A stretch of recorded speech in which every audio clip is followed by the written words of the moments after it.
کہ جامعہ ترمذی میں صحیح سند کے ساتھ یہ حدیث ہے کہ نبی علیہ السلام نے فرمایا جو شخص یہ خواہش کرے کہ وہ قیامت کو اپنی آنکھوں سے دیکھ لے، یعنی قیامت کے دن کا نقشہ کیا ہوگا، وہ منظر کیا ہوگا،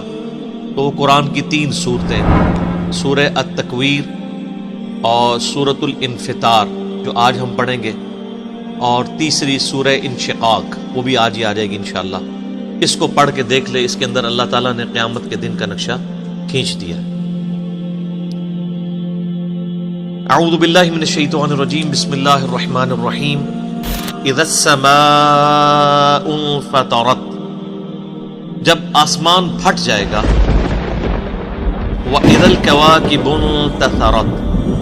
اور جب ستارے بکھر جائیں۔ میں نے پہلے بھی کئی دفعہ یہ چیز عرض کی ہے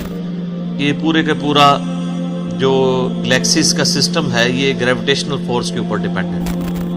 اور قیامت کے دن اللہ تعالیٰ اسی فورس کو ڈسٹرب کرے گا تو اس کی وجہ سے ہر چیز تل پٹ ہو جائے گی، آسمان پھٹ جائے گا، ستارے بکھر جائیں گے۔ وَإِذَا الْبِحَارُ فُجِّرَتْ، اور سمندر بہنے لگے گے۔ پہلے بھی کئی دفعہ یہ چیز عرض کی ہے کہ آتش فشاں کا جو نظام ہے اس کرۂ ارض کے اندر، یہ اللہ تعالیٰ کی قدرت کا بڑا غیر معمولی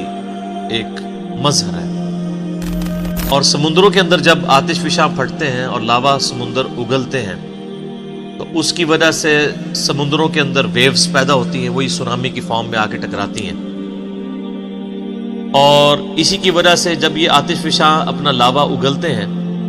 تو اس لاوے کی وجہ سے کئی ایک آئرلینڈز وجود میں آ جاتے ہیں، نئے نئے جزیرے وجود کے اندر آتے ہیں۔ اب آپ یہ امیجن کریں کہ قیامت والے دن جب اللہ تعالیٰ اس زمین کو کھینچے گا، وَإِذَا الْأَرْضُ مُدَّتْ، اور وَإِذَا آگے جاتا ہے کہ اللہ تعالیٰ جو ہے وہ زمین کو جو ہے وہ کوٹے گا اور بالکل فلیٹ کر دے گا جیسا کہ اللہ تعالیٰ چاہے گا، تو اس کی وجہ سے زمین کا جو لاوا ہے یہ باہر نکلے گا، یعنی جو سائنٹیفکلی ہمیں چیز سمجھ آتی ہے واللہ اعلم۔ اور جب زمین کا لاوا اتنی کثرت کے ساتھ باہر نکلے گا تو یہ جتنے آپ کو سمندر نظر آ رہے ہیں یہ سمجھ لیں بہت بڑی بڑی ایک دیگیں بن جائیں گی جن کے نیچے آگ جلی ہوئی، اور جب یہ پھر پانی ابلے گا تو پھر یہ باہر نکلے گا سونامی کے فارم میں۔ آج تو ہم اس چیز کو آبزرو کر سکتے ہیں کہ جب سمندر کے اندر لاوا اگلتا ہے تو یہ سمندر بہنا شروع کر دیتا ہے، یعنی اپنی جو باؤنڈریز ہیں اس سے بھی باہر نکل کئی کلومیٹرز تک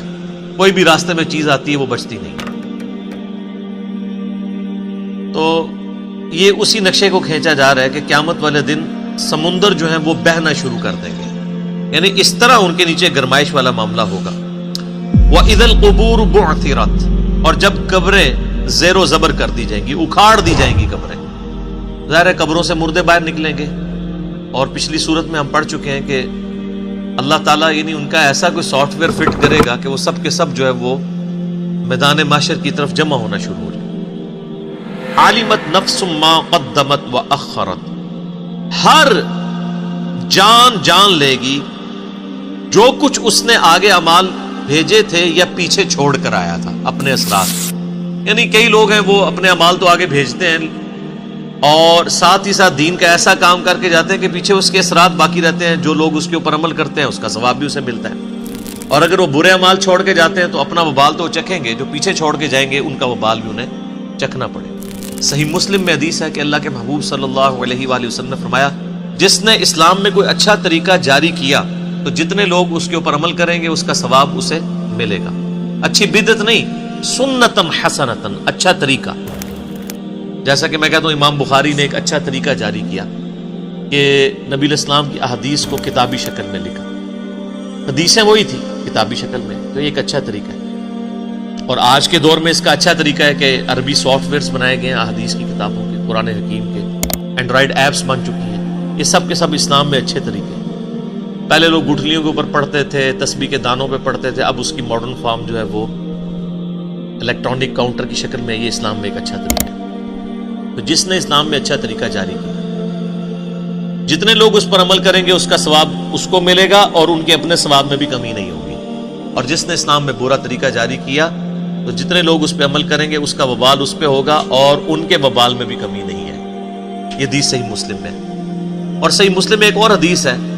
کہ نبی صلی اللہ علیہ وآلہ وسلم نے فرمایا جس شخص نے کسی کو ہدایت کی طرف رہنمائی کی تو جتنے لوگ اس راستے پہ چلیں گے اس کا ثواب اس شخص کو ملے. یعنی اس کائنات میں سب سے زیادہ نامہ اعمال میں جس کے ثواب جا رہا ہے وہ امام اعظم محمد رسول اللہ صلی اللہ علیہ وآلہ وسلم, جنہوں نے پوری انسانیت کی رہنمائی کی ہے ہدایت کی طرف. اور جس شخص نے گمراہی کی طرف رہنمائی کی تو سب لوگوں کا وبال اس پر ہوگا اور ان کے اپنے وبال میں بھی کمی نہیں ہے. تو ایک تو معنی اس کا یہ ہے کہ ہر جان جان لے گی کہ جو اس نے نامہ اعمال اللہ کے حضور بھیجا تھا اور جو پیچھے نامہ اعمال چھوڑ کے آیا تھا, اچھا یا برا. اور ایک دوسرا معنی بھی اس کا بنتا ہے, عالمت نفس ما قدمت و اخرت. ہر جان جان لے گی کہ جو کچھ اس نے مقدم رکھا اور جس چیز کو مؤخر کیا, جس چیز کو اس نے پرائورٹی دی اور جس نے اس کو پرائورٹی نہیں دی, کس چیز کو. یعنی ایک شخص دنیا کی زندگی کو ترجیح دیتا ہے اور اللہ کو اور آخرت کو پیچھے ڈال دیتا ہے, تو وہ شخص پھر وہ دیکھ لے گا کہ دنیا میں جو اس نے ترجیح دی تھی نا دنیا کی زندگی کو اور اللہ کو پیچھے ڈال دیا تھا اس کا وبال چکھے. اور جس نے اللہ کو ٹاپ پرائورٹی دنیا کی زندگی میں ترجیح اول مانا, یعنی اللہ کو آگے رکھا دنیا پیچھے رکھی, تو اس کی جزا بھی. تو یہ دونوں معنی بیک وقت درست ہیں. عالمت نفس ما قدمت, ہر جان جان لے گی جس چیز کو اس نے مقدم کیا, جس چیز کو اس نے پرائورٹی دی, وہ اخرت اور جس کو پیچھے چھوڑ دیا. کسی نے اللہ کو پیچھے چھوڑا, دنیا کو ترجیح دے دی, کسی نے اللہ کو ترجیح دی اور دنیا کو پیچھے چھوڑا.